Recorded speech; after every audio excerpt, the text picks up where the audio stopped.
This week, we welcome author Mary Harrington. I was an early adopter of, if you like, the woke paradigm. I was fully bought in to a lot of the stuff which I see being kind of written into legislation now.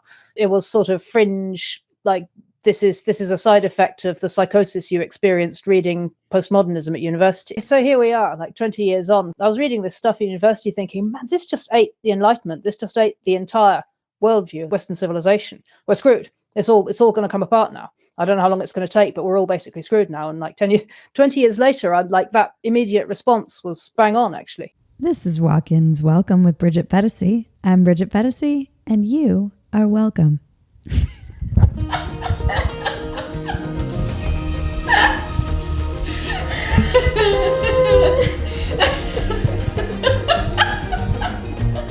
You know the drill. Please subscribe, rate, comment, share, reach out, tell your friends, send smoke signals, whatever. We love your feedback and we want to hear from you. If you like our work and want to support us, the best way to do that is join Phetasy.com. You'll get access to behind-the-scenes content, outtakes, discounts on merch, and the ability to submit questions for some of our upcoming guests. Support your favorite scrappy little internet heroes at Phetasy.com. Welcome. Hello. It's great to have you. I've been wanting to talk to you forever. Thank you for having me on. I'm so excited about your book. I've been reading your columns at Unheard for quite some time. And for anyone who is not familiar with you, they should be reading you religiously. And then now you have a book coming out, Feminism Against Progress. I do. I'm a feminist and I do not believe in progress. Yeah, talk to me about that. That's so interesting. Well, I mean, I spent like 10 years trying to answer the question, is it possible? Is it just even possible to be a feminist if you don't believe in progress? And the answer is, well, yes, but also no. I mean, that's the answer to most things, right? Yes, but also no. Yes, but no. Yes, but no. But no. I mean, the no is that if you ask anybody who does believe in progress to show you evidence of progress, the first thing they'll hold up is feminism. It's like, well, you wouldn't want to live 300 years ago because that would suck for women, right? You're like, yeah, I definitely don't want to have no legal personhood, and there's a bunch of other stuff as well which I probably wouldn't want to be without. So, and then they're like, well, how can you not believe in progress then? How can you say there's been no progress? You certainly can't be that and also be a feminist, right? But I still don't believe in progress. I mean, this is just a brick wall I ran into. So, and given that I still care about women's interests, and I still think those are often overlooked. I think the 10 years I spent trying to answer that question was really about trying to square two parts of my worldview, which no longer felt like they added up. Yeah, that's interesting because I never really identified as a feminist. I was always very much the girl in the class who my feminist English teacher would say was, undoing the work of feminists or didn't fully appreciate it, which is probably true. And then because I didn't go to college, I didn't have a lot of the academic stuff that I think women have access to when they go to college, or they get, I mean, for lack of a better word, indoctrinated a little bit. Well, you definitely get handed a framework there for thinking about all of this stuff. I mean, the bigger kind of narrative, the bigger sort of theology of progress, as I've called it, is definitely one which gets kind of, given structure on the reading list when you go to university. And there's no two ways about that. But yeah, I lost my faith. I mean, this is, I talk about progress as a kind of theology, and it's that pervasive that most people just don't even notice it's there. It's just in the water. Yes. Things are just getting better, and this is just something we take for granted. And if you're not for progress, then you're for bad things. So, because going forward is good, and going backwards is bad, and therefore you must be for going forwards and not backwards. You notice, I don't know if you get this in America, but in the United Kingdom, every time there's a new think tank or a new attempt at a political party, they're almost always called something about going forward. Right. It's always called onward or forward or. That's what Andrew Yang's party is, the Forward Party. Of course it is. Right, exactly. Yeah, this is what I mean. It's just in the water. Believing in progress is just something that everybody takes for granted. And then I woke up one day and I just didn't. What happened? I was like, show me the receipts. Like, show me that things are getting better in some absolute sense. I mean, like, sure, some things are better now and some things are not. I mean, I know You know, Steven Pinker wrote a very large book about why things are getting better. he wrote an extremely long book, and he defined the terms in which he understands progress. So it excludes a bunch of stuff which really hasn't which really hasn't advanced. Which is to say, he's assumed the truth of what he set out to prove by narrowing the parameters. Right. What are some of the things that haven't? So economic inequality, for example, is he just brackets that off. He's like, yeah, that doesn't matter for progress. Who cares? And you're like, okay. But, you know, there are other people who might say that progress involves things becoming less, you know, more, you know, prosperity being more equally distributed. And, you know, maybe you guys should, you know, that maybe there's some vigorous conversations. In fact, there have been historically some very vigorous political conversations about exactly that. And this is what I mean. You know, if you want to believe in progress, you have to just exclude all the things which disprove your thesis. So it's kind of a self-licking ice cream cone. Something that really came up for me when I was reading that part of your book and thinking about how I feel about progress, which is the reason I appreciate your book right out of the gates is that it has me asking myself that question about something that I do take for granted. It's just in the water, as you said. But recently I was listening to the author of Cobalt Red on Rogan's program, and he was talking about how in some ways, never before in history has slavery made more money because these people are working in slave conditions and they're horrific and they're making these tech companies trillions of dollars. And that made me think, like, did we get rid of slavery? Nope. Or is it just hidden? Nope. No, we did not get rid of slavery. I mean, you know, the supposed liberation of Libya, in fact, created one of the biggest slave trading hubs in the world, you know, for some centuries. You know, the entirety of or a massive swathe of migrant traffic from sub-Saharan Africa has to pass through Libya, and these people just get hoovered up and either ransomed back to their communities of origin for money that their communities can't afford to pay, or they get sold on effectively into slavery in other countries. It's incredibly dark, and it's just something. It's just been sort of pretty much memory hold from mainstream discussion because nobody wants to think about the fact that, you know, we went and bombed this country because we thought we were going to liberate them, and it just didn't really work out that way. Yeah, that was one of the things that I can't ever look at my phone really the same way. It's like now I feel like it should be sent from my blood phone. You know, there's just no. Yeah. And I there's not many solutions in his, I guess the whole point is to just create awareness, but there still doesn't, I'm like, well, what do we do? You know, I feel like we must be able to do something, but then at the bottom of the supply chain, there's so much abject misery and poverty.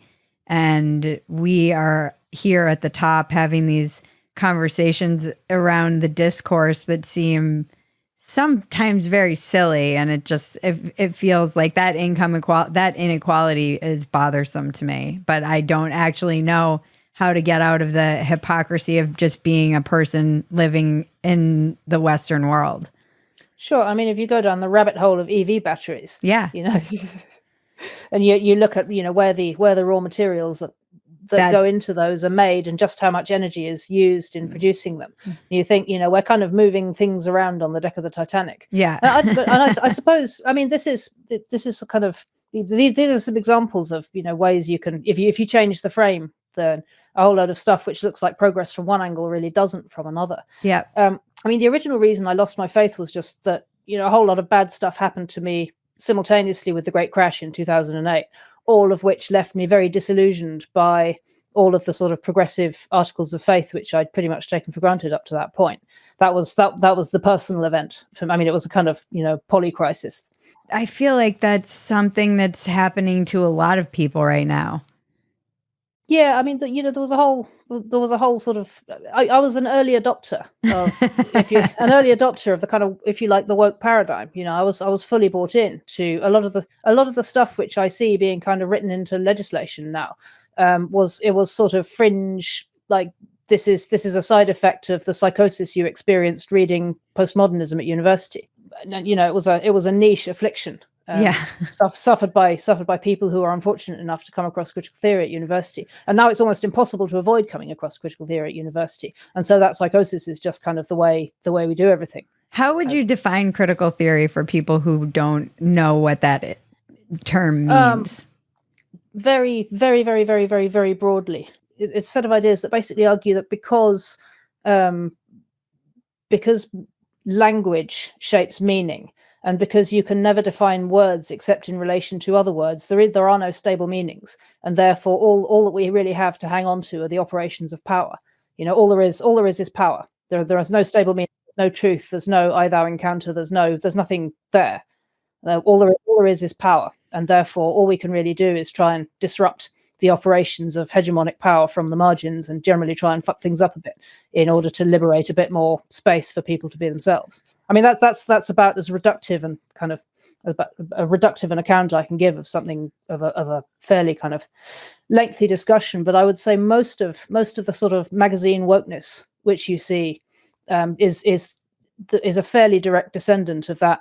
Actually quite sophisticated and often quite useful set of theories, which has been kind of boiled down into bullet points for student handouts, and then regurgitated, sort of half remembered from student handouts, and written into HR policies from there. And that's how things degrade into common usage. And DEI programs. Yeah, right, exactly. And that's how, absolutely without fail, you end up with the most idiotic and reductive version of any, however intelligent a political theory is to begin with. You'll get an incredibly dumb version of it in practice, and that's just how that happens. So here we are, like 20 years on. I was reading this stuff at university thinking, man, this just ate the Enlightenment. This just ate the entire worldview of the Western civilization. We're screwed. It's all going to come apart now. I don't know how long it's going to take, but we're all basically screwed now. And like 20 years later, I'd like that immediate response was bang on, actually, because it has pretty much eaten culture since then. It definitely has. But were you kind of for it eating the culture at that time? Well, the basic insights I still think are correct. Language does shape meaning. Yes. Where you stand in relation to something or someone does affect how you see them and how you see the world. And to an extent, we're all implicated in the mess. Like, I'm not standing outside this conversation viewing it it's not possible to be a disinterested observer ever. I think that's probably the sort of key insight. It's not possible to be abstract. It's not possible to be a neutral observer. There is no such thing. Yeah. Yeah. I mean, but it's what you do with that matters. And, right. And I think the culture that's emerged from that is very nihilistic in a way, which I just don't think is necessary. And how did this affect how has your feminism changed? Well, I mean, that was a much more embodied process, in the sense that, like, the way, if you believe that there are no stable meanings, and there are no, you can't really place your faith in anything. If that's your sort of basic way of looking at the world, it's very hard to form relationships with people. Yeah. Right. Well, and everything's a power dynamic. Right. Exactly. Yeah. Exactly. And I mean, imagine trying to live in multi-person house shares with that head on. Like, it's absolute disaster. It's horrendous. Like, because everything's just this power dynamic all the time. And I spent many years kind of wasting a lot of bandwidth on that. It's so funny. You mentioned something about living in, you just brush over it. It's funny. Reading between the lines of your story is the story that I want to hear, because it will be like a very quick line where you're like, oh, and when I lived in, what is it called? Like the intentional communities. I've lived in communities like that when I've worked on farms. And I always used to joke about how they'd be so anti-capitalist and so trying to be egalitarian, and everybody's in this like weed community. And these were some of the most the power games are nuts. They're insane. Some of the greediest, most Machiavellian, power hungry, but just shady ways of trying to make as much money as they possibly could. It was hilarious to me. And I've lived on like ashrams where it's kind of similar vibe. And it's all very subtle. Because they can't just overtly be like, I like capitalism and I'm here to make money. they have to kind of hide it in this double speak, and it was very eye-opening to me. Right. I mean, I don't really want to relay anecdotes because they're real people, and this is the internet, and you just never know. But yeah, absolutely that. And so I spent a bunch of years kind of around those kinds of vibes, and then I co-founded a startup with some friends, and we got to first round funding, and even though we were kind of, well, I was useless anyway. I had no idea what I was doing, but it was the late noughties, and there was lots of money sloshing around for social enterprises, and the then government was all very keen on there being a kind of tech sector in London, and so we got a bit of first round funding, and then it's definitely at least partly my fault that the whole thing went pear-shaped. It wasn't completely my fault, but there was definitely a contributing factor. And it was just horrendous. Like, I don't know if you've ever had if you've ever had a business go pear-shaped underneath you. Yes. But it's like bereavement, and well, I've never been divorced, but I imagine getting divorced is a bit like that, because you just lose your entire framework for making sense of the world. Yes. Your entire social world. Your social world and your raison d'etre and your closest everyday companions and just everything. And I went from knowing where I was going and knowing what I meant and who I was and who my peers were and where I stood in relation to everything, to just having nothing pretty much overnight and living kind of hand to mouth. And it was horrendous. It was just horrible. And at the same time, the great crash happened, and this sort of hubristic state that the whole world, this kind of bubble that London had been in, where it felt Gordon Brown was so certain that it was going to be an end to boom and bust, and that was it. We'd reached the end of history, and we'd finally nailed it, and everything was just, it was going to be great from here on in, and that all went pear-shaped. And it all happened at once. Lehman Brothers carrying their boxes out of the office building, and me carrying my stuff out of my office, in a box out of my office building, and then around the same time I met the guy who's now my husband, and it took a good 7 years after that to reassemble something like a worldview. And by the time I'd done that, I just ended up questioning pretty much everything that I believed up to that point. So I think there's something really instructive here, because I do feel like a lot of people are going through something similar in their life right now, where they feel like this sense of being lost. And it's, again, one of the lines that I wrote down that you kind of brush over very quickly. I'll spare you my recovery story, but that's the story that I actually think is important to without necessarily going into too many of your own details. I think it's helpful to people because people are so lost. They've lost faith in the institutions. They've been disillusioned in that way. I think you're just ahead of the curve of having to have some kind of loss like that and breakdown of what you believe, and then trying to recover and make sense of your world. So how did you go about that? Not in a very organized way, to be honest. I mean, I guess, I haven't really talked about it in the book because it's not immediately relevant. But a big component of my recovery, and I wouldn't necessarily recommend this for anybody else, but it was what worked for me, was retraining as a psychotherapist.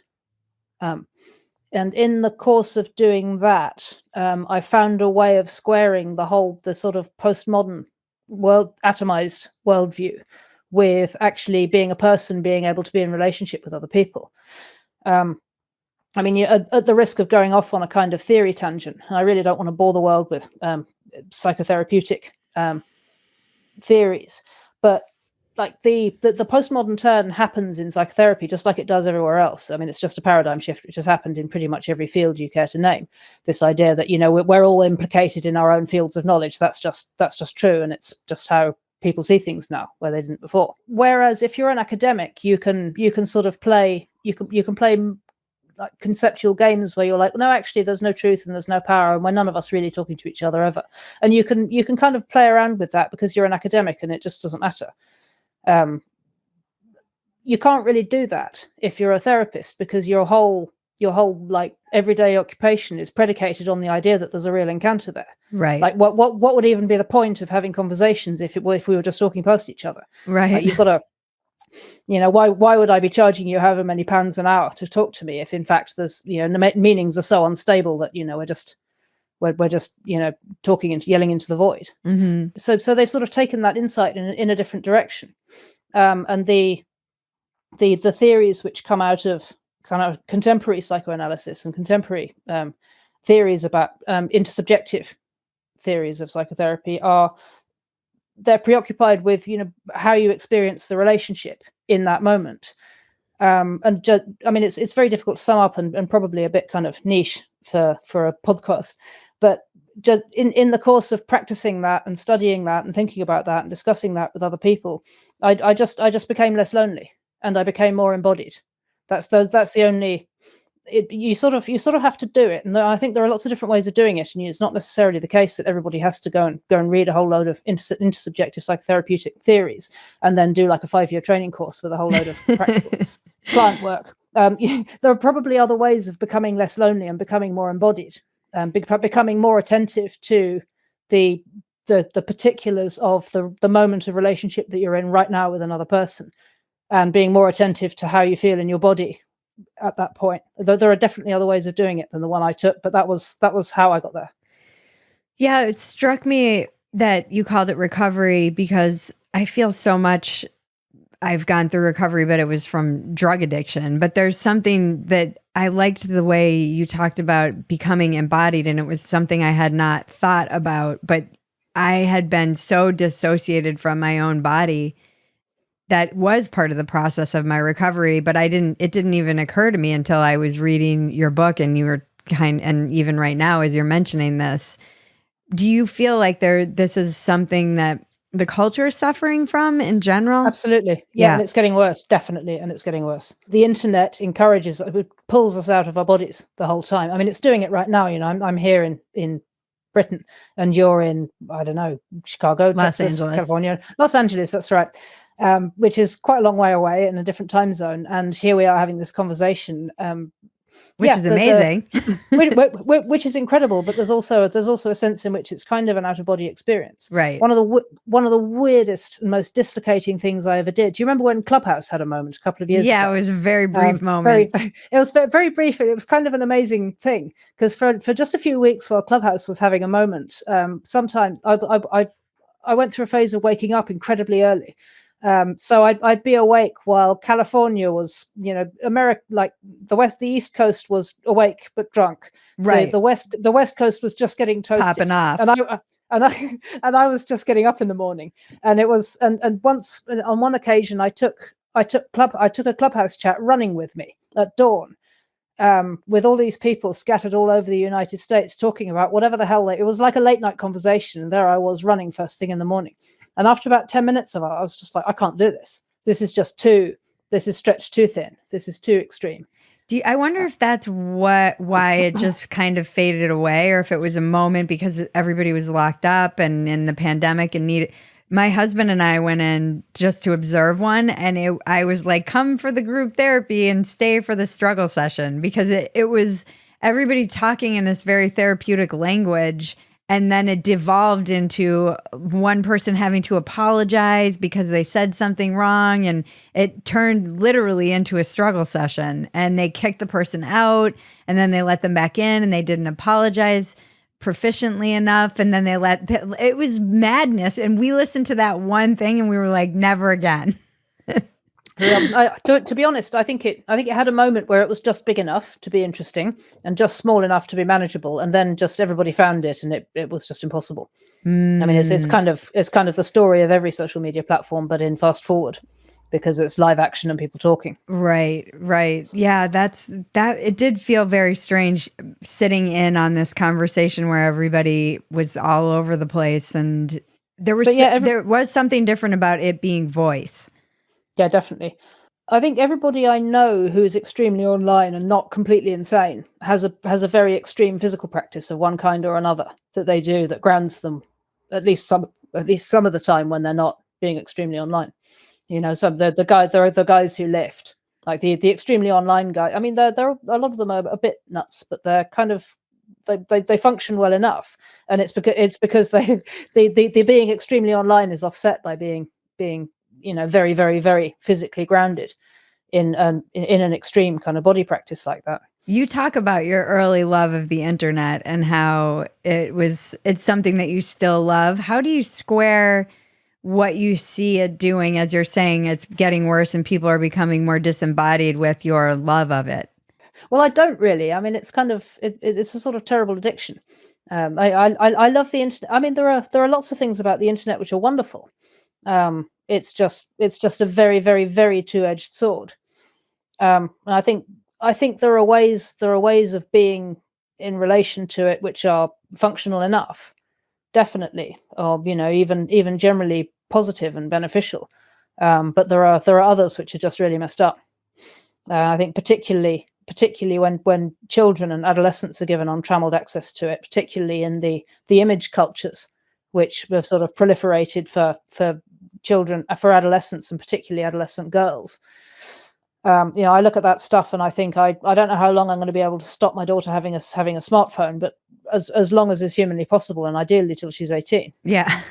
Um, I know. I mean, I know people who that's their deal. Their kids get burner phones. They don't have smartphones, and they don't have tablets, and they just the kids do seem much more well adjusted and more like kids. The kids that we were than a lot of the other kids that I see. Yeah, there seems to be there's a kind of extreme self-reflexivity and and irony poisoning. Like the guys are irony poisoned and the girls are, I don't even know how to describe it. But can you talk about what irony poisoning is? A certain way of thinking about how you present in the world all the time that makes it impossible ever to be sincere, without footnoting it in anticipation of the mockery which you're certain is going to follow. It's like predicting your memeness. kind something like that. Yeah, it's kind of pre-puncturing anything that risks being too emotionally vulnerable, just because you just assume that somebody's going to come along and wound you for it and with it. And it's just a really it's a sort of permanent low-level state of like battle readiness that's just kind of painful to see in people who are really very young. What's interesting is I feel like that's in this book, Mediated. I've been interviewing the author of chapter by chapter, which I actually think would be an interesting thing for us to do with your book, because it's so dense. There's so much in every chapter that we could spend an hour talking about each one. And maybe we will do that. And in his book, Mediated, he talks about how our generation was forced into some kind of ironic distancing, because it was the only way we could really survive the images of kids that were starving and all of these images that we were constantly being bombarded with. And now this younger generation, it seems like you just said, it's one step past ironic distancing. They're poisoned by it and have to, as you said, ready themselves for battle. I think banning social media for kids up to a much older age is definitely within the Overton window. I know there was a US senator who proposed that recently, I believe. Oh, really? In one state. Yeah, and then immediately came under fire from his own side, because they're like, "Rah, I'm a liberty." And he's like, no, this is screwing up the kids, and the conservative case for screwing up the kids. I don't know, like the usual. Yeah. But yeah, I mean, it's in the Overton window. It'll get further into the Overton window. I reckon, the more of Gen Z reaches adulthood and was like, yeah, I saw some stuff. Yeah, they did see some stuff. They are seeing some stuff. They are seeing some stuff. Yeah, it's very challenging to be a parent and keep your kid from it anyways. Even as I was talking to my friend the other day, her kids are, they're young and innocent still, but they're running around the neighborhood with their friends. And even if they don't have phones, the kids are showing them stuff on their phones. And and they came back traumatized from some videos they saw on TikTok. How do you even protect your child from it? Yeah. it's a problem. I mean, your baby is a little bit younger than mine is 6, and yours is teeny weeny. Yes. But I imagine you think about many of the same things as I do. How do you what do you even do trying to you have the kind of mama bear feeling for your little daughter, and you think, well, it was bad enough for me as an adolescent. What the heck? What is it going to be like for her? And what do I do? I thank God every day social media did not exist when I was a teenager. Yeah. I think about the Yeah, it things was that bad enough. we did things that were so stupid and just ridiculous teenage girl things in real life. I can't imagine if it lived forever, or I had the entire Completely. internet bullying me, or Completely, yeah. It must feel, and you don't have the ability to really understand that it must feel so real to them. As I was talking to Catherine D when she was on the podcast, she's so young and grew up kind of being online that she was saying there's no difference between the two realities for her. She seamlessly just being online and off it's not two spaces for her. And I think a lot of the kids feel that way. So, of course, all this stuff feels like existential if they're being piled on. Yep. I don't know. I think about a lot. I see just how much already at 10 months old, her grandparents are all over the country. And so she FaceTimes with them. So as much as we'd like to, it's the double-edged sword. As much as I'd like her to not be in front of screens, that's how she gets to see her grandparents that she can't see in real life. And she's already reaching for our phones. She's already like crawling over towards them and wanting to, I'm like, and screens are everywhere. How do you do this? How do you do this, Mary? I need advice. I don't know.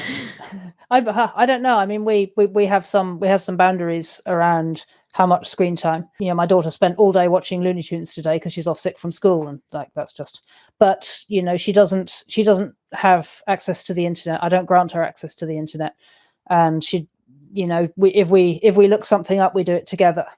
And if at the point where she has to have access to the internet for school, there'll be a computer somewhere in a public space, and I'd prefer to keep it that way for as long as I decently can, because I think private scrolling is just And I think there's such a difference between.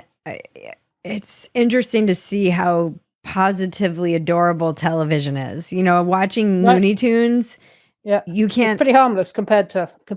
But then, I mean, my daughter's 6, and I talk to mums whose daughters are even just a few years older than mine. They're like, ha, you think you're gonna have, you think you've got all the answers, but you just wait. And I'm like, yeah. So the short answer is I don't know, because I think the rubber hasn't really hit the road for us yet. Yeah, that's what my sister arguments about the internet. Yeah, my sister has the benefit of having children very young, and she's always saying that to all of us who have young kids. She's like, just wait. Like, you can't control it. Good luck trying.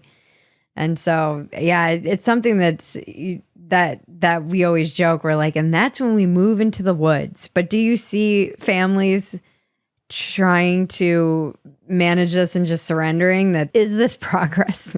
well, I mean, you say that, but you kind of can. You're just going to be unpopular, right? I was pretty much banned from watching television. To a degree that I felt really resented when I was a kid. But subsequently, I don't know. I don't feel like subsequently. I'm not sure how much that I missed out on much. And I just don't really watch TV now, and maybe that's just because I spend all my time on the internet. but I don't really watch TV now. I'd rather read a book or make something, or mess around on the internet. So I have my own vices. Of course, but I mean, it can be done. It's just that your kids will hate you. Yeah, it's very hard. That's something that I've I don't know. Talk about rubber meeting the road. Just being pregnant and having a child, that. It is amazing how much it just changes you, because it is so physical. And I know you were writing about this in your book. That was one of your moments of awakening. It was. That was the point where I started thinking about feminism again, I think, particularly. And because I started thinking about, I stopped working. I was a mum for a bit. And that that left me, because my mum was a stay-at-home mum for most of my early childhood. My home life was, it was, well, she started working when I was in my mid-teens. She retrained as a teacher and went off and did that. And I think she found a lot of fulfillment in that later on that she perhaps hadn't enjoyed when we were younger. And so I think I reached adulthood with fairly kind of convinced that the way forward as a woman was, if you were a stay-at-home mum, people were going to treat you as a second-class citizen. You'd be stuck doing drudgery. Even your own family wouldn't treat you with a great deal of respect, and it would just basically suck. Why would anyone want to do this? This is just stupid.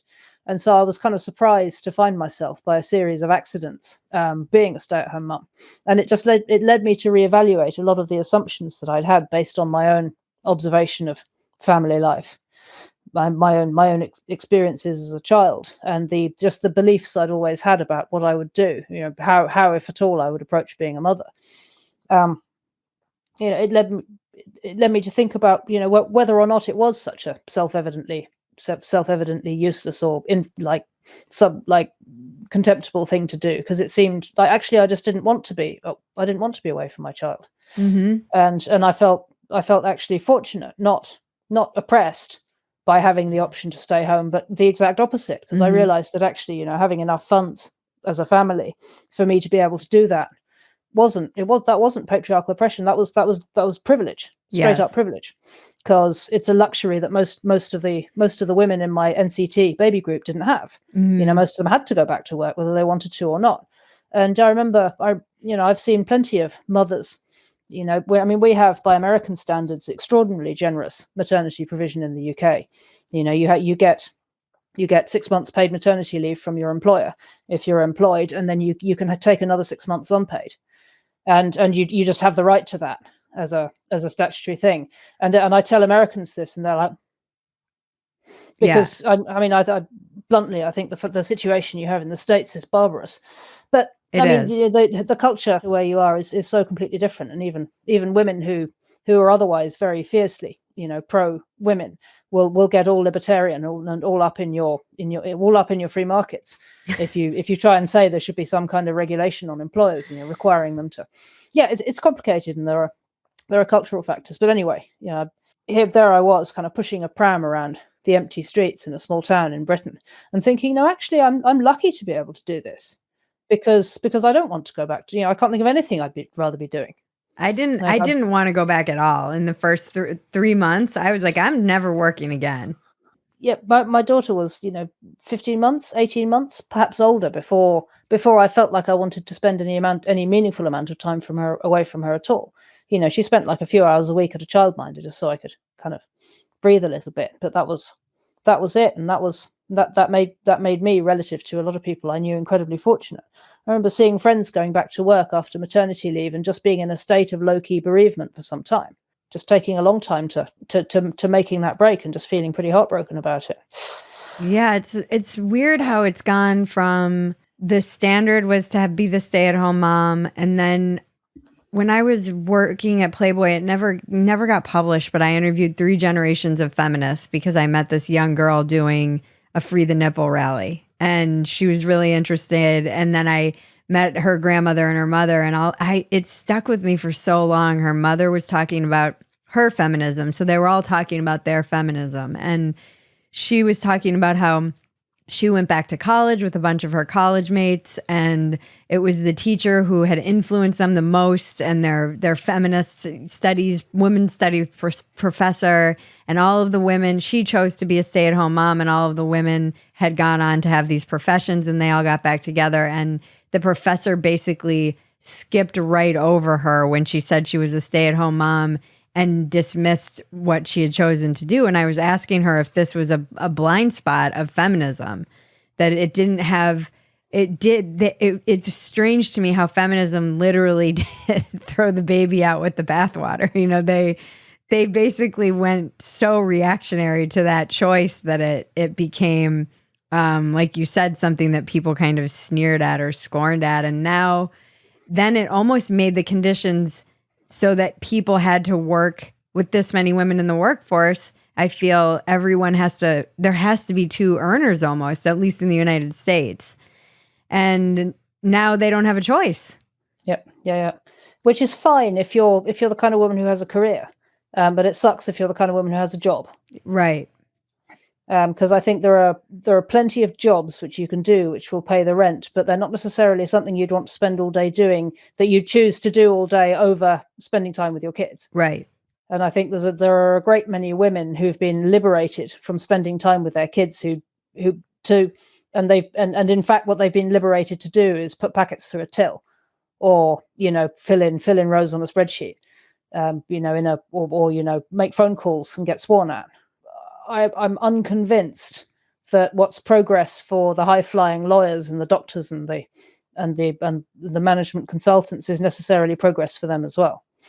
I think there's a class-shaped blind spot in that understanding of what feminism is, which has been glossed over for a very long time. That's really interesting. I see that too in just the sex work is work crowd. Right. There are different kinds of sex worker. I mean, I've never been a sex worker, but it's clear enough to me that if you're a trafficked woman from somewhere in Eastern Europe, who's had her passport taken away and gets beaten by her pimp every evening if she hasn't turned enough tricks, that's not really the same thing as being some college girl who's coming to pay her bills. That's they're just and calling them both sex workers is just, it's sweeping so much stuff under the carpet. I don't really know what to say to people who try and kind of pull that. Yeah, this was something that it comes up all the time, because it was another thing that really stuck with me is when I had the Women's Liberation Front women on to talk about their case in California against the male prisoners being entered into the female prisons. But they were talking about that idea and how, as Rob Henderson talks about, this idea of luxury beliefs, and how it's just that's a luxury belief, as well as they said, the women who are saying sex work is work, and these kind of very educated liberal women, they're not encouraging their daughters to go into that profession. So they say we look at what they're doing, not actually what they're saying. Absolutely, and I think that this is also an argument that I've made, as regards the gender thing, that the case of incarcerated women and women in other working class situations, where in fact those rules which segregate men from women are straightforwardly they're just there for safety and privacy and dignity. Those places and those spaces are being swept away because it's in the class interests of women at the top of the food chain to do so, because the moment you start talking about the fact that men and women are different in some ways which are not really, which you just can't abolish, then it raises the question of whether or not any of those differences actually apply above the neck. And once you raise that question, people start asking whether or not you're able to perform on the same terms as your male co-worker in the law or management consultancy or whatever. And so it makes perfect sense that it's the most educated women who are the most supportive of trans rights, because actually abolishing biological sex is all upside for them and very little downside. Interesting. I've never even considered that. And these are also the women who dominate education, and they dominate HR, and they dominate class school teaching. Well, pretty much any other profession you care to name, which is about the management and disciplining of public morals, is dominated by knowledge class women of the kind in whose class interests it is to abolish biological sex. And this is why it's happening. Yeah, that is one thing that I've not been able to get my mind around, and it seems like you have some sense of. I just don't understand how it's that has become so pervasive. But if as you say, the knowledge class is dominated by people who it's in their own self-interest to do so, that makes not people, women specifically women. And this is something that I sort of puzzled about for a while, and I think it's I sort of want to say it quite carefully, because what I'm not saying is this is all just women's fault, or women should all just go get back in their box. There are lots of really quite unpleasantly misogynistic versions of what I'm saying, and I'd like at this point to distance myself from some of those conclusions. But what I am saying is that feminism doesn't look that what women's interests are doesn't look the same necessarily, even depending on where you stand economically in one single society, let alone across societies and cultures. I don't think it's easy to be very universalist about what women's interests really are. And I think there's been far too little there's critical thought about the class differences, about like which class of women has the mic, and what exactly are they trying to push forward, and who wins and who loses. And I think it's because when I was looking at the trans rights thing, and I was thinking, I've seen a whole bunch of different explanations for why this has suddenly taken off, and lots of them have a plausible up to a point. Like I think Jennifer Bielek and people like that are right that to an extent, like there are people who have a commercial interest in this stuff. Right. I mean, there are the surgeries. The medical stuff is a growth area. There's a lot of people making a lot of money out of it, and there are also pharma and biotech entrepreneurs for whom it's in their long-term interests to kind of deregulate the idea of human nature, full stop, because at that point the amount of the wild and disgusting experiments you can do are pretty limitless, and therefore also the profits you can make probably are as well. So that's part of it too. But I'm thinking but it's not just a few weirdos with flags on their wall and asymmetrical haircuts. It's not those guys. They don't actually have very much power at all, not really. That those are not the people who are making this happen. So who's making it happen? And I've come to the conclusion that actually the group that's steamrollering this stuff through, that stands to benefit, even if it's just indirectly, from abolishing biological sex, is just clerical. It's knowledge class women. And in what way do they stand to benefit? Well, if you accept, okay, let me give you an example from, I forget exact, I wish I could remember the exact date, but it's a case that really stood out for me in Erika Bakioki's book about the rights of women, reclaiming a lost legacy.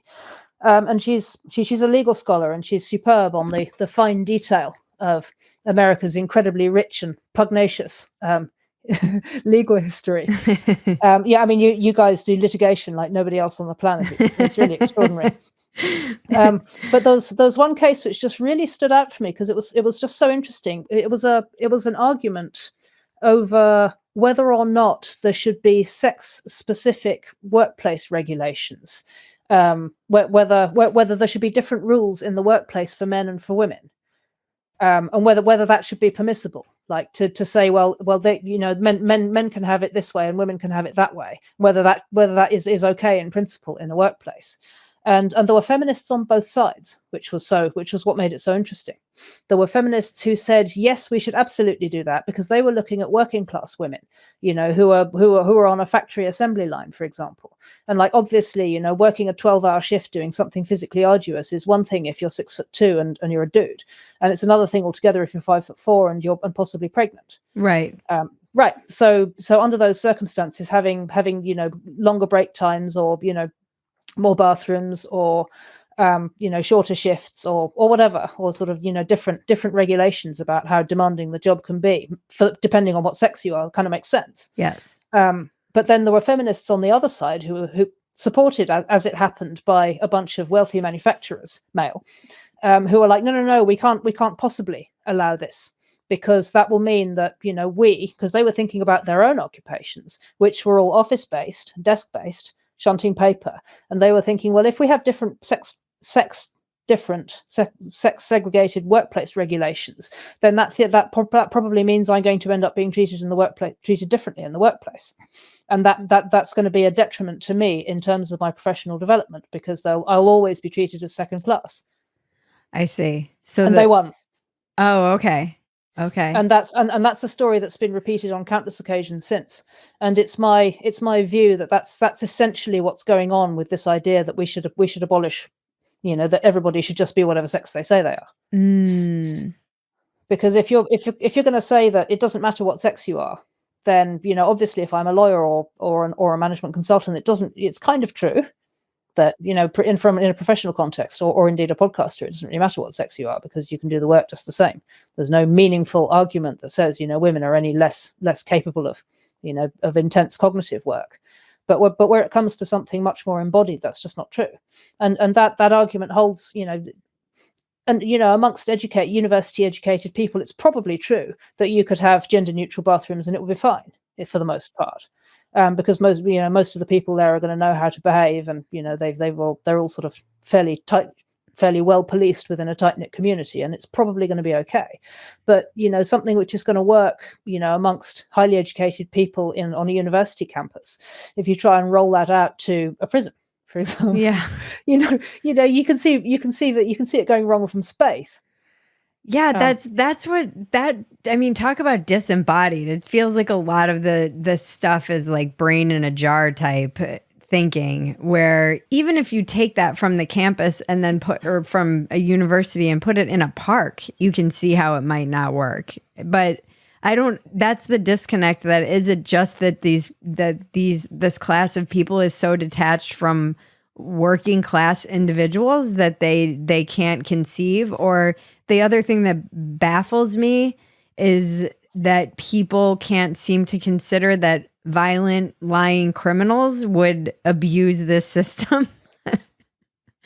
Like that seems very obvious to me. I don't know if it's because I was a drug addict or what, but I don't know why people would think that this would not be an obvious thing that people would abuse going into a prison.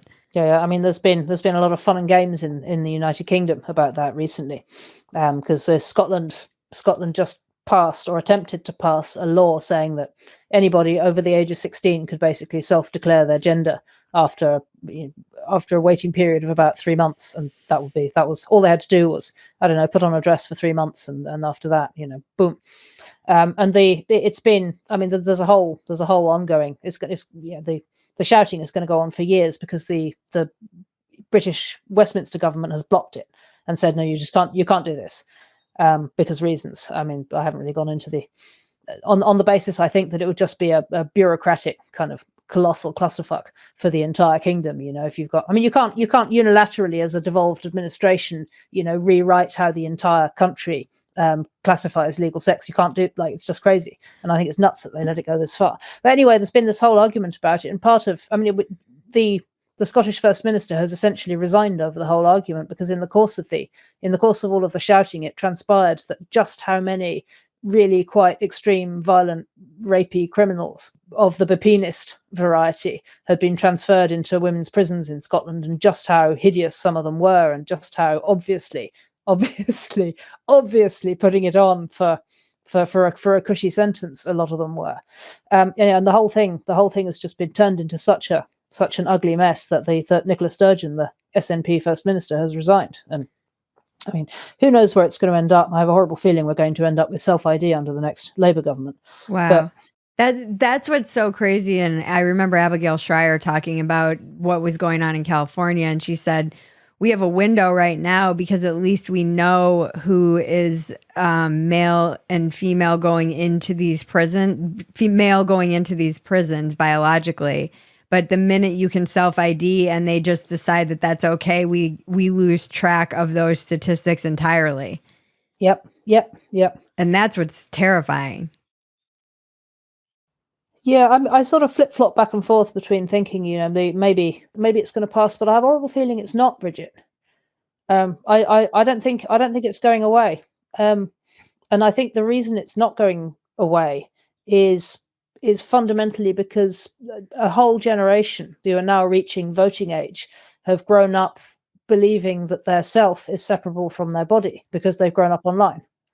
I mean, if that's ground zero for a kind of mass disembodiment psychosis. This is what Ines Stepman said when she came on the podcast. She was saying it doesn't really matter because the kids already believe that things about free speech and these things about gender, they already have internalized all of this. So from her opinion, we've already lost the battle. Yeah, my doomerish moments, I'm with Inez on that, I think. Unless somebody unplugs the internet tomorrow. That's the thing. It becomes very clear in these moments of, I just always love those memes. Whenever there's a natural disaster, you'll see some guy carrying a woman and then everybody's like, oh, toxic masculinity now, huh? But everything kind of lines up pretty quickly when the shit hits the fan. nobody has any real questions, and you're not in a position to be having these, extensive thought experiments about it. Talk about privilege. Like the whole, that's the whole conversation to me that seems so privileged to be able to play these games with your gender and identity and whatnot. I'm like, well, you're clearly not struggling to make ends meet. Although then there's also this, I always joke about how we have to talk about the like online begging that there's like an online community of people who are just kind of panhandling all the time. It's crazy. And they wouldn't do it if it didn't work. You just think, who are these? Who's giving them? This is who's donating? It's mad. And none of them seem to be able to hold jobs or have housing, which is a phenomenon that seems fascinating to me. And I don't know. There's I get pretty doomerish on it too. Because sometimes I feel like there's pushback. I see Europe seems to be saying with what is it, Tavistock? Possibly. I think there's some looking at this objectively. There's a whole lot of politics still to happen, and I think in the long term we'll probably, unless somebody unplugs the internet or like the whole of modern techno-capital just ends overnight, which is possible, and at which point we'll be in a whole different crab bucket, right? Yeah, it's really not great options. Yeah, I don't. Yeah, I was kind of joking. Oren McIntyre, he was like, "So, how do you think it's going to pan out?" And I was like, "Well, maybe it wouldn't be the least worst option after all if the Greta Thunberg scenario actually just happened." And we're all eating bugs.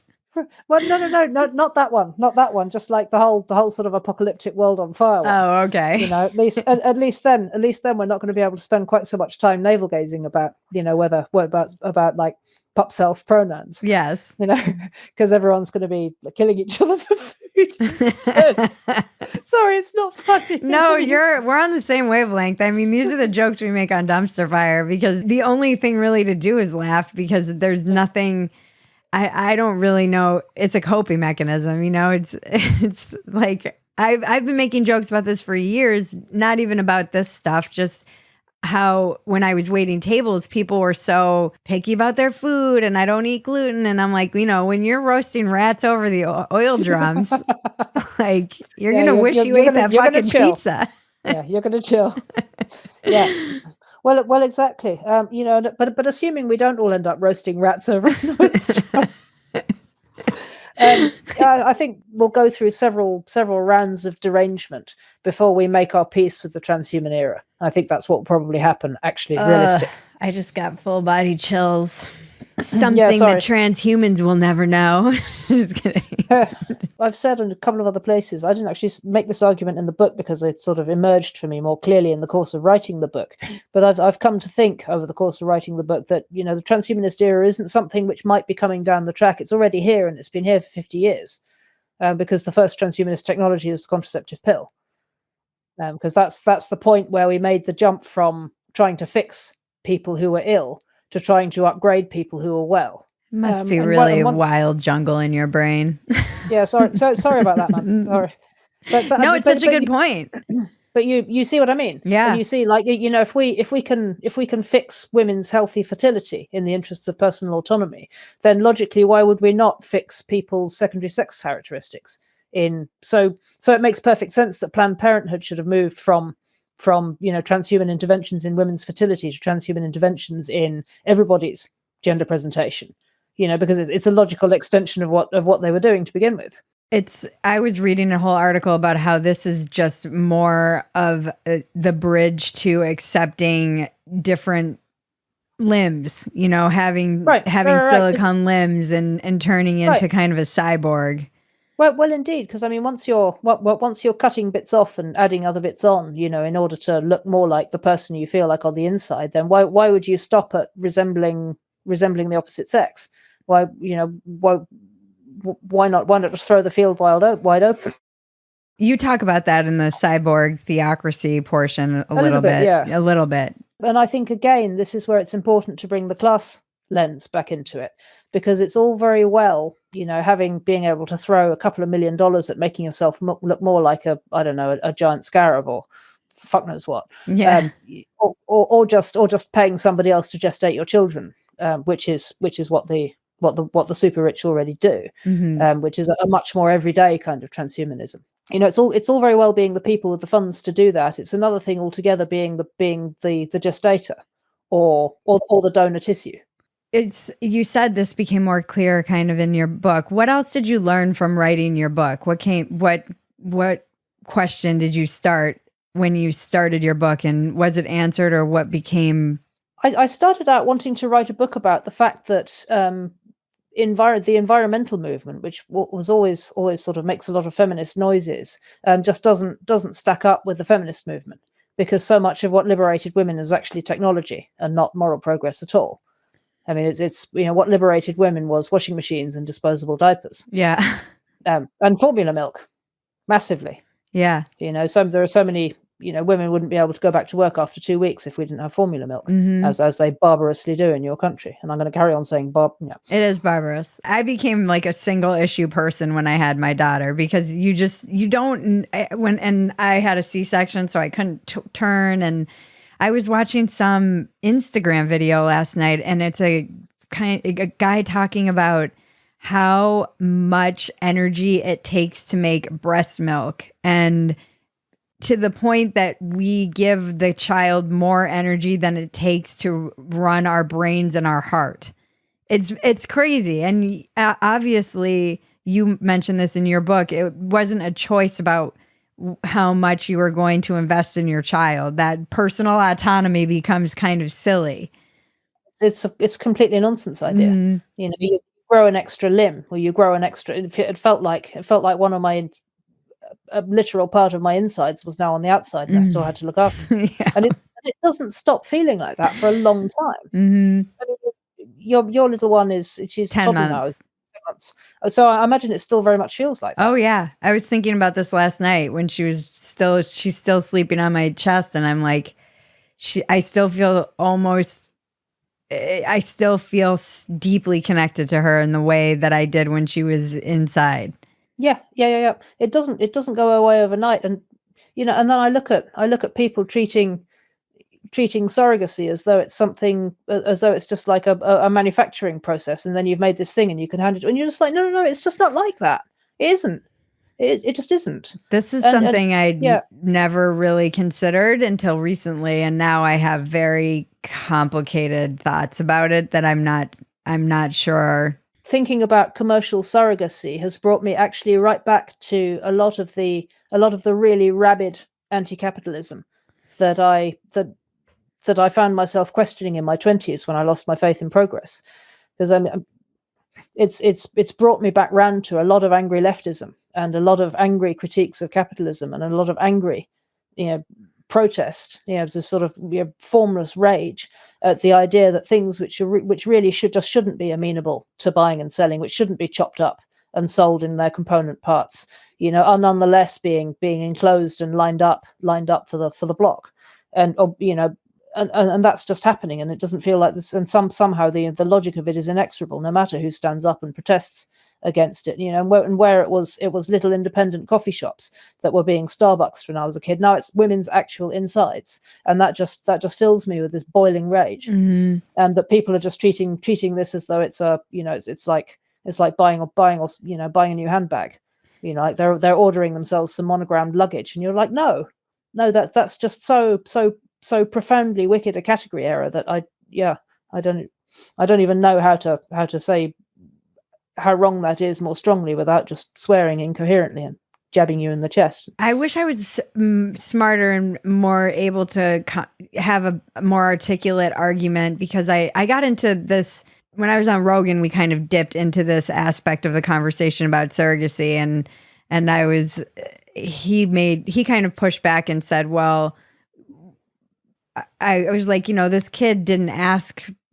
I feel like it never takes the third. People who act like this is some free market exchange never take the child into consideration. Yeah. And his kind of pushback was, well, a lot of people are born into situations that they didn't ask to be born into. Yeah, but it's not. But setting out intentionally to do that is it's not like anybody sets out to have a child with an alcoholic spouse. Like nobody sets out to give their child a shit life, right? Or to give their child disadvantages. Of course you don't. But a point I've made elsewhere is that having pregnancy doesn't just create a baby; it also creates a mother. Mm-hmm. What we've just been talking about, that sense of completely visceral connection you have with your child, that's part of what pregnancy does. Is it gives you that shortcut, totally short circuits the kind of immediate visceral need to look after your baby, and it supercharges, it turbocharges that, and it permanently rewires your brain in the process. And there's a superb book that I absolutely, Abigail Tucker, it's called Mum Genes, spelled Genes, and it's a book all about the science of mums.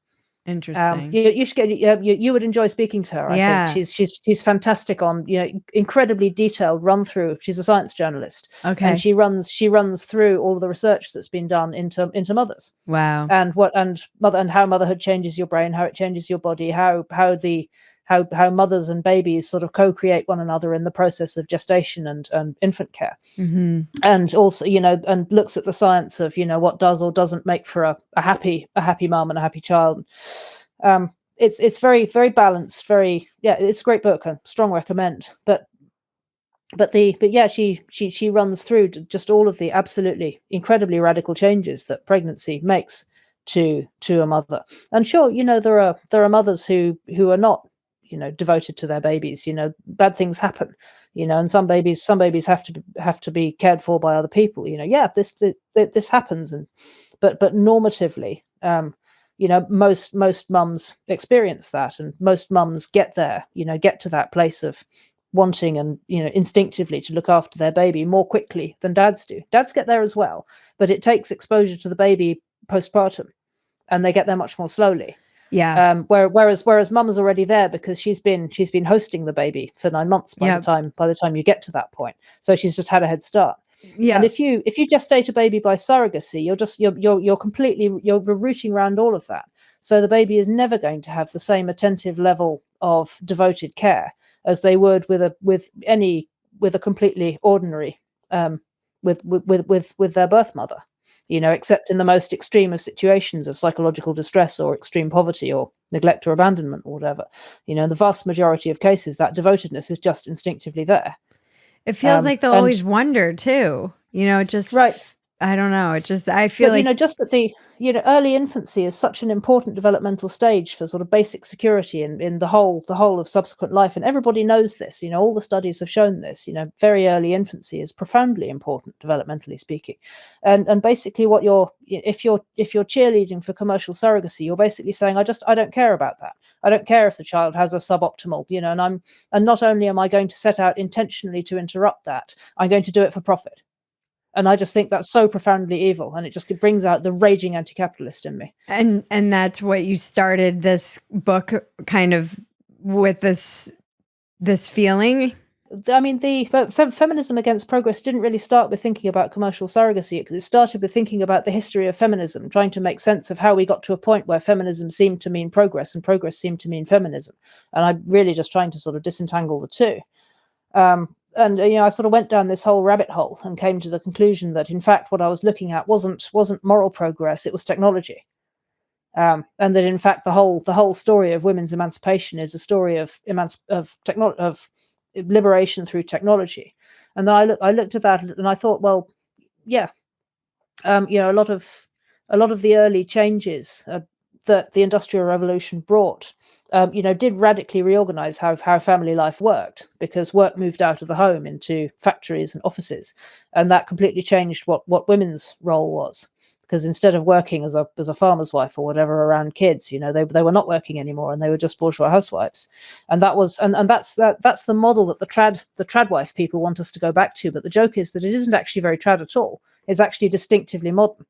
And the really trad option is is more like a trade wife, somebody who works within a productive household, around family responsibilities, which is just a model that we haven't had since the medieval period, or really since in America since the 18th century. Right. How do we be a feminist now? What do we fight for? I think we have to fight for embodiment. I think we need but the Occupy Wall Street movement failed, but I think we need an Occupy ourselves movement. If standing up for women's interests now means standing up for embodiment, and that means standing up for the ways that we're human, but distinctively human, depending on whether we're men or whether we're women. And I mean, fundamentally, I won't drag you down the whole rabbit hole of birth control. But I think there's you can make from the point of view of where we are now, you can make that there is a feminist case to be made against the contraceptive pill, which is absolutely central to feminism. Well, it's pretty central to liberal feminism. Yeah. The idea that in fact, sort of upgrading normal female fertility is essential to our emancipation as people just seems like, that at that point you've just accepted, as part of your basic paradigm, the fact that you're a cyborg. I hated the pill. Hated it. It makes you fat and sexist and mad. I stopped taking it made about me the age crazy. of 20. It makes everybody crazy. And they'll give it to you when you're 12 because you have acne without even considering it. And I never liked it. I hated it. It made me crazy. Even when I was married, my first husband, I just couldn't. I was like, I can't do it. It makes me insane. And so I've never been somebody who was, I just intuitively always hated the pill and never wanted to take it because it made me a mental case. Yep. Many such cases. I think one of the things I find really encouraging is just how much of a backlash there is now against the pill by young women who were put on it at the age of 12 for acne or whatever. They were saying, that this is a massively psychoactive substance and I've just come off it in my mid-20s. What the fuck did you do to me? And not only have I had, endless nights of really not especially enjoyable loveless sex because it was just rude to say no. And those were hookups that I had no really robust reason to say no to, and I just didn't really enjoy any of them, and that all sucked. And furthermore, it made me fat and sexist and mad. And you just did that to me for 10 years. Some people like it though. Some people like to have the control over it, and it makes their periods normal. And they want it. It's so funny. They found out my levels were. Thank God. I look back at my hatred of the pill and I thank God for it because they saw my levels were low and they wanted to put me on the pill because they said, we have to give you some estrogen so that you don't get osteoporosis at a very young age because you're in early menopause, basically based on your levels. And this was in June of 2021. And I was like, I don't know. I hate the pill. So they gave me a prescription and I never took it. And that's when I got pregnant. Imagine if I had been on the pill. She wouldn't exist. Right. Exactly. It's just so wild. And now here you are. Yeah, it's wild. I mean, there are many other reasons why I think we should be. There's a pro-sex case for reclaiming natural female fertility. You're just so fascinating and smart. I never really know. I love reading your stuff because it makes me think, but I never really know. You're not easily defined by a box. It's not like you're coming from some party line. You really think deeply about these things. And because you go down these insane internet rabbit holes that, you're like a weird explorer for us out in the internet. No. The real explorer there is Catherine. Well, she definitely is. She's the long distance ranger in internet weird places. Yeah, she's the I'm going to Antarctica of the internet. I'm going out. I maybe sometime. Good luck. Yes. Yeah. She's fascinating too. Yeah. I'm just so grateful for your perspective. And I think that, I don't know, your voice is very important because one of the things that I want you to hear and maybe internalize is that in this time of people being very lost, they don't have a framework to find themselves again. Now, like you said, that might not be going to 5 years of, getting your psychotherapy degree, but I think you have a lot to offer folks who are trying to make sense of the world and their own embodied place in it. And I hope you come back on. I have always asked the same 2 questions at the end of my podcast. I mean, we could talk for 7 more hours, but I will let you have your time back. What is your biggest defect of character? In my internet addiction, maybe. What other? I mean, I'm basically unemployable in any capacity other than the one I finally, after 20 years, fell into. Literally, the only thing I'm good at is going down rabbit holes and then thinking about it and writing stuff. Literally, it's the only thing I'm any good at. I don't like interacting with people. I don't like managing or being managed.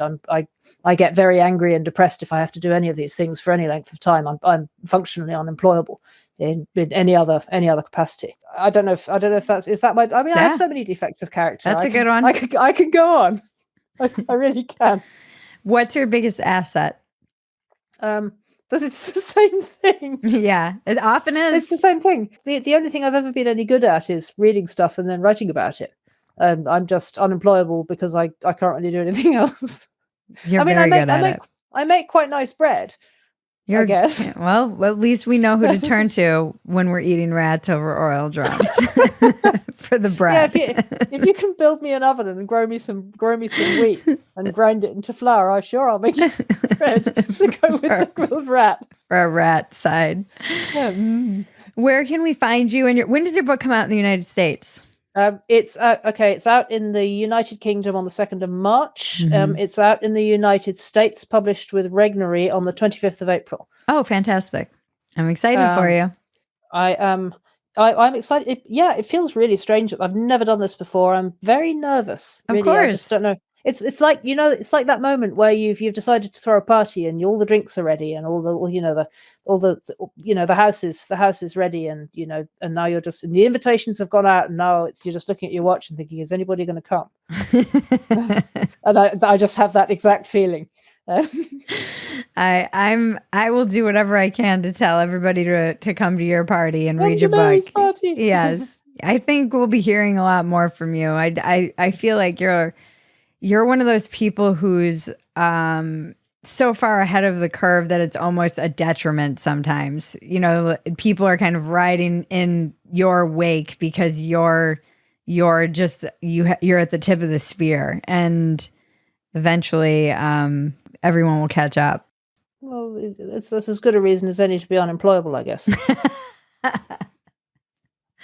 Where can we find you? So most of my work is at Unheard. Everyone I write should a weekly go. column there. My Substack is Reactionary Feminist. It's very good.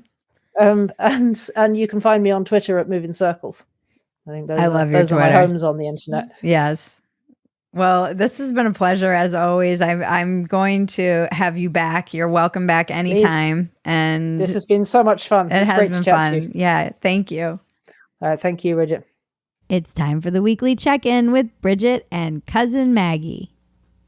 Hello, Bridget. Hello. I think I bit off a little more than I could chew with these writing prompts. Are you finally realizing that? Yes. It only took me 2.5 months. You just need like an hour to get ahead. No, I need more than an hour. They each take an hour. Even at least. One. Even if I do like a 5-minute one, they take at least half an hour by the time I post them everywhere and format. Right. So if you took an hour today, you could maybe get 2 ahead.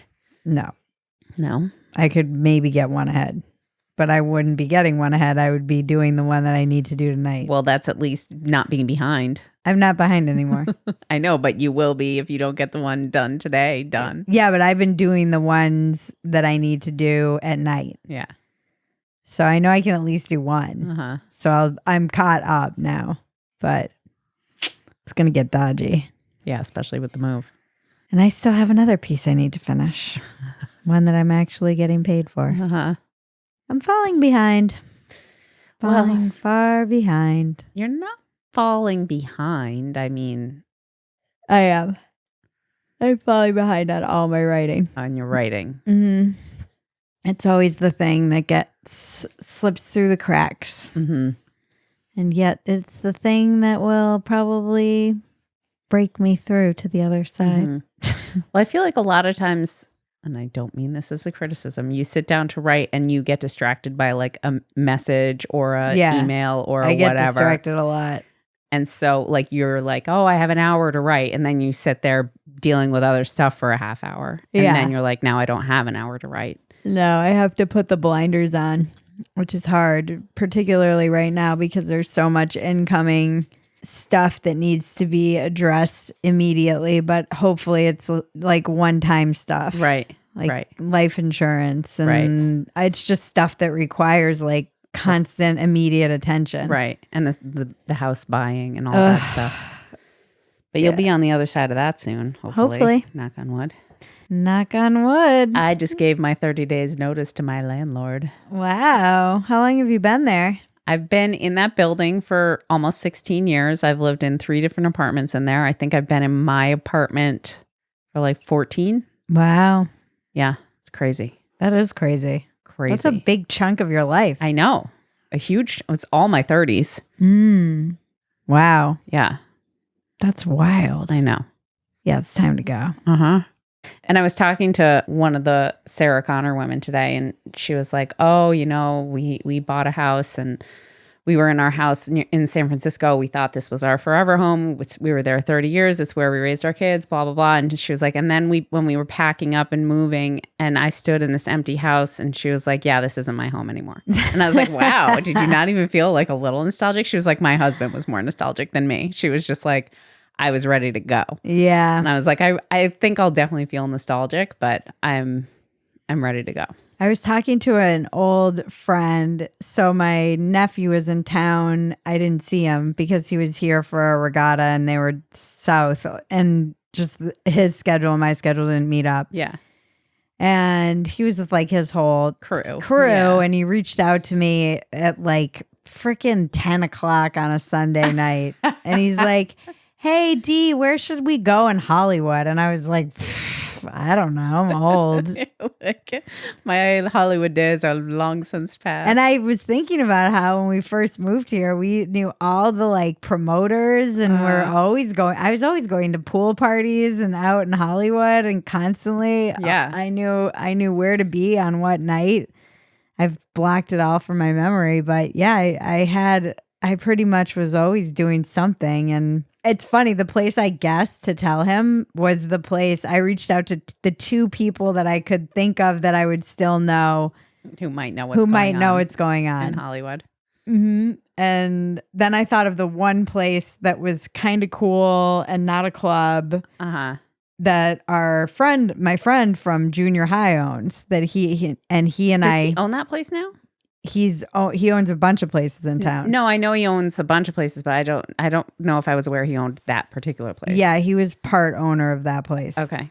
So I reached out to him, and the last time I reached out to him was during the pandemic, and I didn't hear from him. So I was like, I don't even know if this is his number. Yeah. And he got right back to me, and I said, where should I send 9 22-year-old boys who are just out in Hollywood looking for a good time? And he was like, oh, send them here. I'm actually here. And then the same message came back from my old friend I used to work with, this autistic kid with. And I went on his Facebook and I was like, is he still like single? I know. I was wondering if he was married at this point. But no. Still just like, still seems like he's living that Hollywood bachelor life. So I was like, he might know. And he recommended the same place. And I was like, I've still got it. My instincts are still there. I was very for the proud cool of place myself. to go. But I was talking to, the reason I thought of this was because I was talking to my friend who owns that club. And he's like, I'm getting out of LA. I'm going back east. And I said, oh, why? And he's like, because LA's a shithole now. And he's been here as long as the first time I came out here, since I was 19, 20. Wow. So he's been here. He's really seen a change. Yeah. Yeah. Yeah. He's been here probably over 2 decades at this point. Wow. I mean, yeah, he's been here probably almost 25 years. I was thinking about it because, I was listening to your Factory Settings podcast with Jaren about making friends. Because you have to. Because I have to. Because I edit it. So the only reason I do it is because I'm forced to. No, I really love that podcast. But that one was interesting because you you don't give yourself credit for the amount of like friends you have. And I guess, but it's like I was saying to someone recently, I was like, you're in that book, The Tipping Point, you're the master of the loose tie. You're a connector, and you can just reach back out to people you haven't talked to in years. Like and, these two recently. Like these two, and be like, hey, what's going on? Can you, like, whatever. And it's an interesting talent to have. But it made me realize how many lifetimes I've lived in Los Angeles. Mm-hmm. And how many lifetimes you can have, even doing all of these writing prompts, which, you know, they're getting challenging. But part of it is challenging because as you get through some of the fluff, you have to dig a little bit deeper and into the psyche. And it is wild just how many. I was joking with my best friend who I was talking about on Factory Settings today. We caught up. And I was like, life is so crazy. If you had told me when I got sober that I was going to be a suburban Texas mom, I would have probably kept drinking. It's like you're going to quit drinking and you're going to end up in a Texas suburb. I would have been like, I'm good. I think I'll stay right here. That's really funny. Well, just in terms of the making friends thing, I was getting together on Sunday with a couple of my friends who I made here through Touch Football, and that friend group has rapidly shrunk in the last most of year them or have two. left, right? Most of them have left, so now it's just the three of us, and now I'm leaving, so it's the two of them. Wow. And I was talking to one of them, and she was like, "Oh, I'm not making new friends." I was just dying laughing. I was like, "Why not? Like, go make some more new friends. You're gonna have to expand the circle a little bit." She's like, "No, I'm good." I'm like, "You made a bunch of friends through football." Yeah. And I'm like, I'm going to have to go move to this new place and make new friends. But I'm looking for a sport to sign up for. I was looking at pickleball and being like, I could play that. Damn it. I want to play pickleball. Well, we can both play. But I was like, I can see myself with a little visor, like, good game, Karen. I mean, that is how I meet people and make friends, is through sports. I don't know why. I feel like there's the image of me as a with suburban like a visor pickleballer with your little ponytail poking out the top. No, but that's definitely how I've learned it's easiest to make friends is if you have to be like on a schedule somewhere with a group of people you see over time and you play sports with and you have or you have with. something to do. Yeah. Right. It's definitely the easiest way to do it. And I've met amazing women doing that. Like my female friends are amazing. And I've met some truly like lifelong friends here in LA. And I still have my female friends from like childhood back home who, you know, we don't keep in touch for most of the year, but whenever I go back, we always make an effort to get together and we, you know, it's like no time has passed. We all just catch up. I saw this. Chris Williamson had some tweet that was like about female friends. Right. And I was like, there was some clip on YouTube that I was like, if I watch that, I think I'm just going to get pissed off because it was something about how female friends are terrible or something. I'm like, you obviously are talking to the wrong group of women. Yeah, I feel like my female friends are like sisters. Yeah. And my sisters are, you know, you go through those awkward years, maybe I did, but I don't know. My female friends there's no awkward. I don't feel There's that. no like Machiavellian or trying to like date the same guy. Like if you have those women in your life, you don't need them. But I was like, is this for 20-year-olds? Yeah, I've never experienced that. You know, it's not about like you didn't the even social experience hierarchy. it in your 20s. Yeah. No, I really didn't. No. Not with adult friends, maybe in like high school or like middle school, but not even then really. Yeah. I was thinking a lot. And it's like Jaron and I were saying in that episode, I'm not prepared for having to make friends with people who's like parent, you know, her friends' parents. Well, it's funny too, because I completely reject Jaron's philosophy that you can't have more than one best friend. Because I have exactly what you have, which is I have my best friend from forever. We literally were born 2 months apart and grew up together. And, you know, still get in touch and hang out when we can. And then I have you. Yeah. And I'm like, you're one of my best friends. You're someone who, I think you're probably the person who knows me best in the world. Yeah, you definitely know where all the bodies are buried. Yes, I do. Jaren's so outraged that you get the journals. He's like, I get the journals. I'm going to We need to have that in writing somewhere. Like, you're not really going You to don't want the read journals these. about all the stuff before you came along. Like, Maggie gets them, and then if they still exist, then Matilda gets them. But we're skipping you. The lineup. Yeah, that makes sense.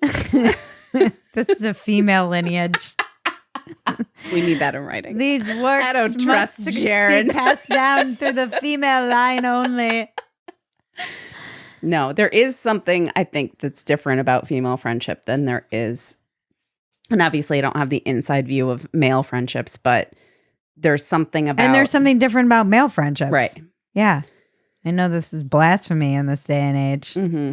I love that podcast because it really is. I was told once again that I have a branding problem. Which I've been thinking about, and I do have disheartening conversation with some a ideas. businessman who's like, you have a branding problem. You're doing too many things. Which, yeah, obviously, We this have has to always been the problem. Sit with down and have a Phetasy. come to Jesus moment about that. But continue. I've been thinking about it since he said it, and I'm like, there's nothing I want to do differently other than add more shit to do.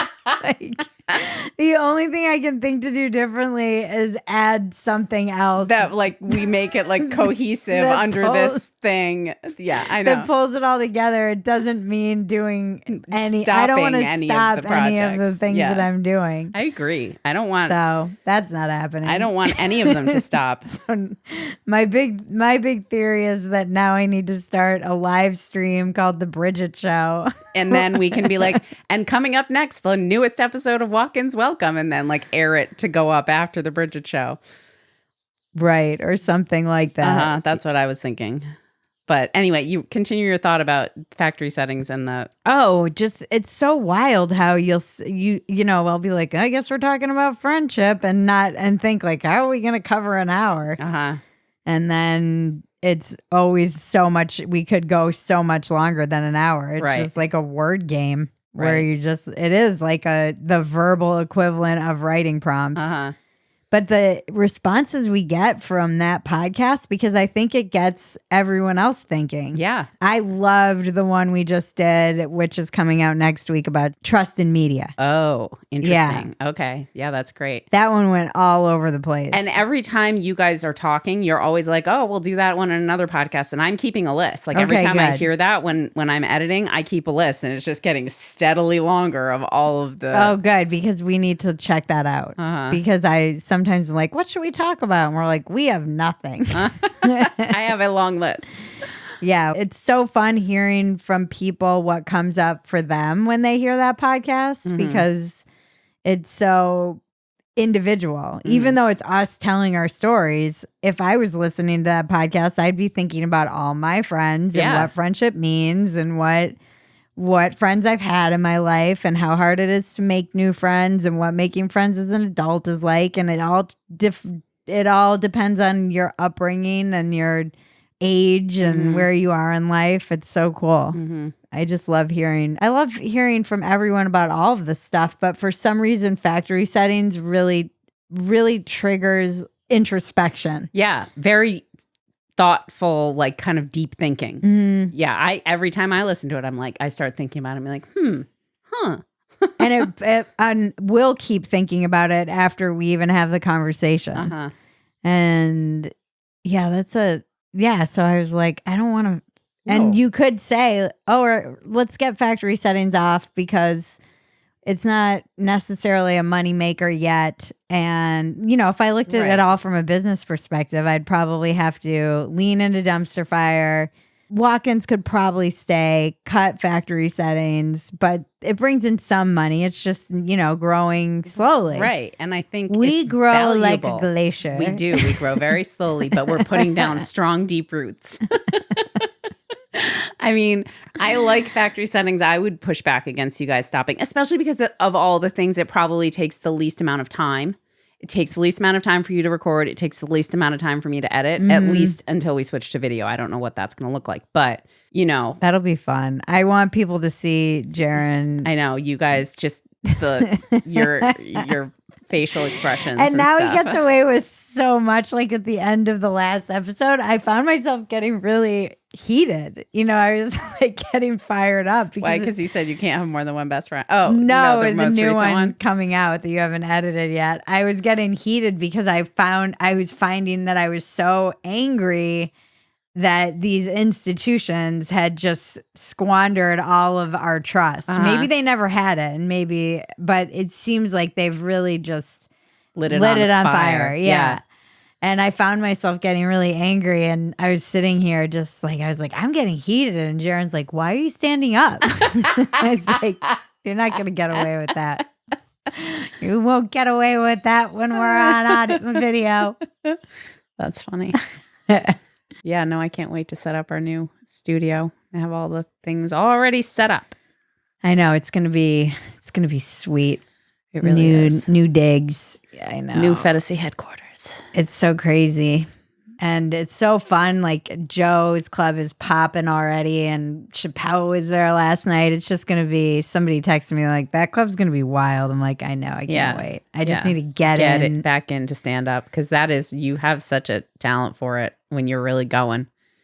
I feel like I also came to the realization today that it will be the only thing that keeps me from going insane in suburbia. Because I was thinking about my weird hesitation that I had when we were house shopping, and that like anxiety that came up when I was like, oh my God, am I just going to be trapped in the what suburbs? What am I doing? I'm a city always person. been so anti-suburb, but they were made for children, and I never had a child, and now suddenly it's really what's best for her. But is it best for I was just writing about this in the writing prompt, like Mama was a Rolling Stone. Is that life gonna make me crazy? But the other place that I feel exhilaration and adventure, and that like feeling that I get from one-way tickets and road trips with no destination, is the stage, because I never know what's going to come out of my mouth. I never know what's going to happen. I mean, I have an idea, but it's definitely that exhilarating feeling. Yeah. And I have to just lean into that, or I'm going to be, yeah, I think it will be. And in those situations, challenging you for never me. know who you're going to meet. Like just all of it. Yeah. It's like your explorer side will be fed by that. I have to remember that, because otherwise I think I'm going to be Go a little nuts. Trouble. Yeah. That's a good insight to have about yourself. I think it's going to be Bridget goes crazy and suburbia. leaves her family behind. On that note. No, I love my family, but I do understand how women go nuts. Tune in next week for another riveting episode that will change your life, help you get out of your own way, and solve all the world's problems. I want to thank our composer, Jared Elias, my co-producer and cousin, Maggie, and all of you out there listening. This has been Walk-Ins Welcome with Bridget Phetasy. I'm Bridget Phetasy, and you're welcome.